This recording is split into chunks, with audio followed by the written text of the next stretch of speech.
Important rituals done badly. A rant about graduation ceremonies. Suffering through my son's recent primary school graduation ceremony. Yes, that's a thing.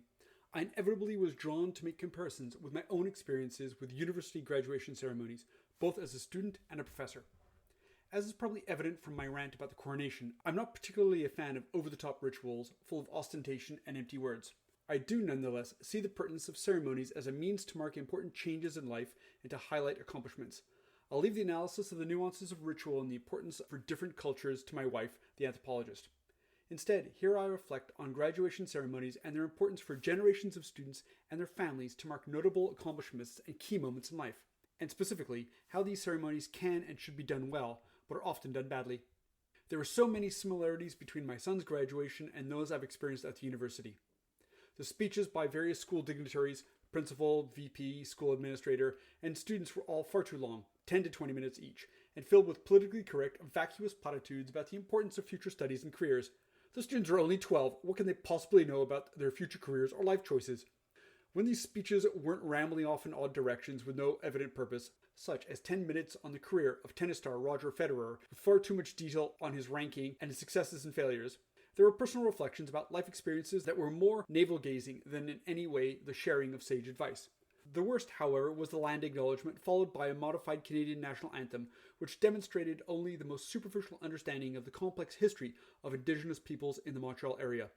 This patronizing speech, full of empty words, by someone convinced of their moral superiority, sought to make us all feel guilty, and perversely to feel good about feeling guilty, on a subject for which most had little understanding. Indigenous people were almost certainly not consulted about the content or pertinence of such an acknowledgement, further enshrining neo-colonial attitudes in our institutions and broader civil society. There was the predictable technical failure of the sound system so that we couldn't hear some of the speeches, a saving grace I must admit, and which meant that the musical intervention at the end by a talented violinist and a far less talented choir were drowned out by the electronic drum kit. And not surprisingly, the planned 1-hour event dragged into 2 hours due to every child shaking hands or hugging the 10 teachers on stage. Now, to be fair, my recent experiences with university graduation ceremonies are in a very different league. Over the years, the long, rambling 20 to 30 minute speeches have been reduced to 5 minutes each. And while there are the similar platitudes, depending on the presenter, these are sometimes entertaining, even if rarely inspiring. At least that is to an old, jaded prof like myself. Ceremonies for my faculty usually last under 2 hours and are now efficiently organized like a well-run military operation. The students walk across the stage, shake hands with a few dignitaries, have the obligatory photo op, and are often less than a minute. With hundreds receiving their diplomas in person, and many others not present, this must be done efficiently. The event is formal, but also fun, and the tone is congratulatory without being patronizing. One of the things that particularly irked me at my son's graduation was the deployment of a ceremony that was not, in my view, age appropriate. The students, who were 12-year-olds, were dressed as if they were at a high school graduation with boys in suits and girls in gowns, and the event was then followed by a dinner and dance. My kid was one of the few rebels, in polo and shorts, nor was I dressed up. And he did a silly dance up the stairs of the stage and raced across with the briefest of handshakes. No hugs. For my son and for me, the ceremony was too long, boring, and likely would have been more meaningful if replaced by a big party the last day of class. It was hard to take seriously a formal ceremony in a context where everyone graduates from primary school and goes on to high school and then college, cégep in Quebec, and most likely also to university. A big deal was made to recognize accomplishments that were minimal at best. A rite of passage where there was generally no need for one, or one that wasn't at all appropriate. When I think back to my own university graduation ceremonies, I was initially refractory to the idea of participating, not seeing the pertinence and preemptively regretting the hours of boredom to be endured. I resembled my son at times. It was as a master's student and later a professor that I came to recognize the pertinence of these rituals to mark important life transitions. Getting a degree is a big deal. It marks the culmination of years of effort and investment by the student, often with the support of their family and friends. The ceremony is a moment to celebrate, but it also provides a formal validation and even a sense of closure that a major life project that seemed to be so long at the start, years of study, has been successfully completed. As a professor, I systematically attend our graduation ceremonies to cheer on the graduating students and recognize their success. I dress up in my very colorful, extravagant gown, which is the colors of the University of British Columbia where I did my PhD. I pose for photos with my students and colleagues and play along with the spectacle. The pomp and circumstance of the event gives it weight, helping to make it both meaningful and memorable. At its extreme, a graduation ceremony can be even otherworldly, Harry Potter-esque, as at Cambridge University where I did my postdoc. I attended for the cultural experience and to watch my first master's student graduate. The The entire ceremony was conducted in Latin, with students going down on bended knee before the head of college as they received the transmission of knowledge magically from the hands of the professor. It was surreal and very entertaining. Graduation ceremonies can be important moments in the lives of students and their families, and even professors. When done badly, these events are boring and simply a rite of passage to be endured. But when they're done well, they're uplifting and rewarding moments of celebration. Des rituels importants mal faits. Un tirade sur les cérémonies de remise de diplômes. En assistant à la récente cérémonie de remise de diplôme de l'école primaire de mon fils, oui, ça existe, j'ai inévitablement été amené à faire des comparaisons avec ma propre expérience des collections de grades universitaires, à la fois en tant qu'étudiant et en tant que professeur. Comme l'a probablement montré mon coup de gueule sur le couronnement, je ne suis pas particulièrement admirateur des rituels exagérés, pleins d'ostentations et de paroles creuses. Je reconnais néanmoins la pertinence des cérémonies comme moyen de marquer les changements importants dans la vie et de mettre en valeur les réalisations. Je laisserai à ma femme, l'anthropologue, le soin d'analyser les nuances des rituels et leur importance pour les différentes cultures.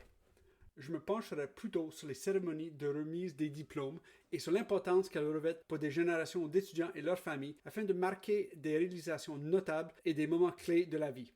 Et plus précisément, comment ces cérémonies peuvent et doivent être bien faites, mais sont souvent mal faites. Il y avait tant de similitudes entre la remise des diplômes de mon fils et celle que j'ai vécue à l'université. Les discours des différents dignitaires de l'école, directrices, vice-directrices, administrateurs de l'école, et les élèves étaient tous beaucoup trop longs, 10 à 20 minutes chacun, et remplis de platitudes politiquement correctes et vides sur l'importance des études et des carrières futures. Les élèves n'ont que 12 ans, que peuvent-ils savoir sur leur carrière future ou leur choix de vie? Quand ces discours ne partaient pas dans des directions bizarres sans but évident, comme les 10 minutes consacrées à la carrière de la vedette du tennis Roger Federer, avec beaucoup trop de détails sur son classement, ses succès et ses échecs. Il s'agissait de réflexions personnelles sur des expériences de vie qui tenaient plus du nombrilisme que des partages de sages conseils. Le pire, cependant, a été la reconnaissance territoriale suivie de l'hymne national canadien modifié, qui ne démontrait que la compréhension la plus superficielle de l'histoire complexe des peuples autochtones de la région de Montréal.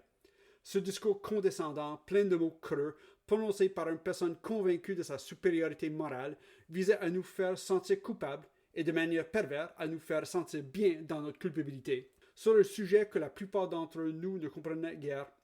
Il est presque certain que les populations autochtones n'ont pas été consultées sur le contenu ou la pertinence d'une telle reconnaissance, ce qui ne fait que renforcer les attitudes néocoloniales au sein de nos institutions et de la société civile dans son ensemble. Il y a eu de la prévisible défaillance technique du système de sonorisation qui a empêché d'entendre certains des discours, ce qui était salvateur, je dois l'admettre, et qui a fait que l'intervention musicale du violoniste talentueux et d'une chorale bien moins talentueuse, à la fin a été noyée dans la batterie électronique. Et, comme on pouvait s'y attendre, l'événement prévu pour durer 1 heure s'est prolongé pendant 2 heures, chaque enfant serrant la main ou entraînait les 10 enseignants présents sur scène.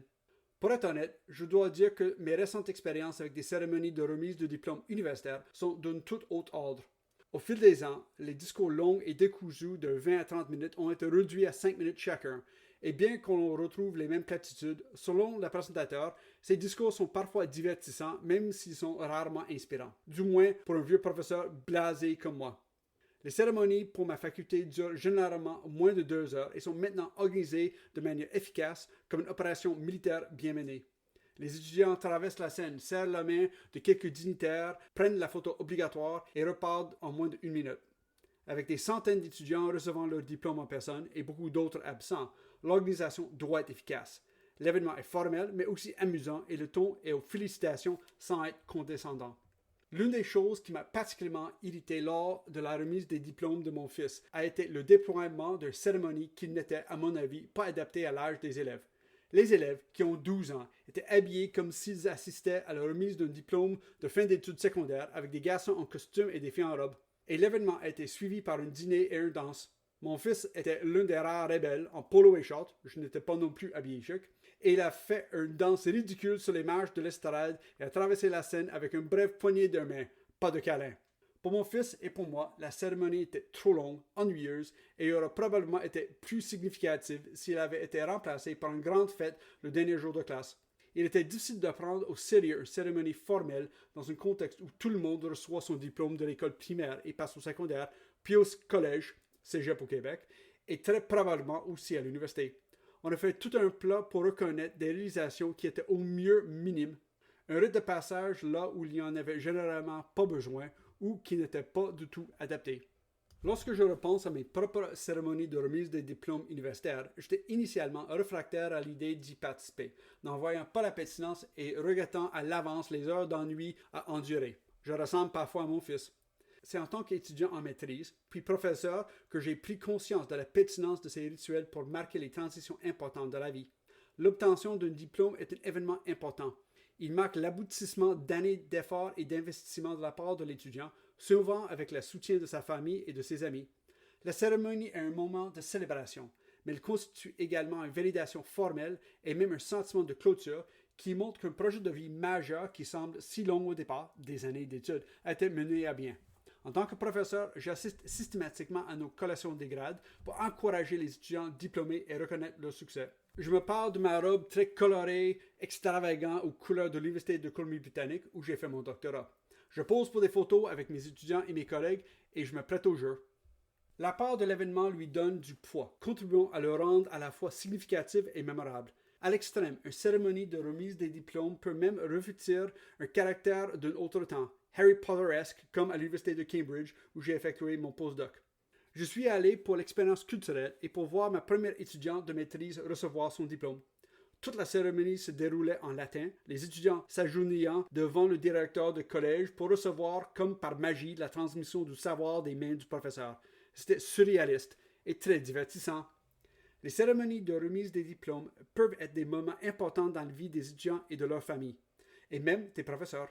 Lorsqu'ils sont mal faits, ces événements sont ennuyeux et ne sont qu'une rite de passage à supporter. En revanche, lorsqu'ils sont bien faits, ce sont des moments de célébration édifiants et gratifiants.